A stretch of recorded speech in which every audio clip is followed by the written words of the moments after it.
Hello everyone, welcome to this video where we are given the function y equals to 6 minus 5x. Now our job is to find the value of y when they give me the corresponding value of x. In this case, negative 3.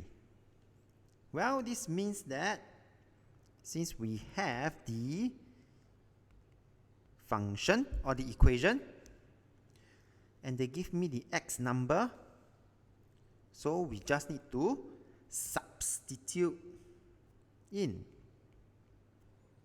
So I will have y equals to 6 minus 5 times negative 3, and I will get the value of y when x is negative 3. So we just need to make use of our calculator to give us the number 21. And we are done. For part B, they give us the value of y and ask us to find the value of x. So using the same equation, now we know y is negative 9 and we are supposed to find the corresponding value of x. Okay? So we will need to make use of our algebraic skills. So step 1, I'm going to minus 6 on both sides. So you will see here negative 9 minus 6.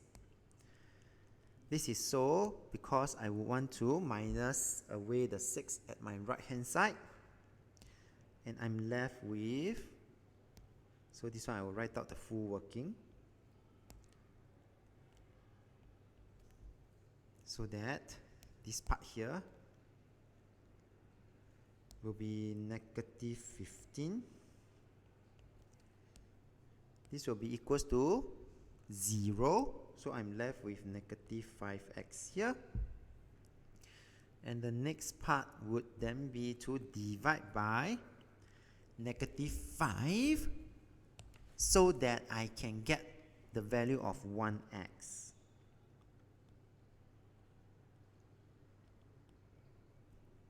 Okay? And negative 15 divided by negative 5 will give me a positive 3. Negative 5 divided by negative 5 will give me 1x. 1, so it will be 1x. So I have successfully found the value of x when y equals negative 9. We have come to the end of this video. If you like this video, do give it a thumbs up. Thank you for watching. Have a nice day.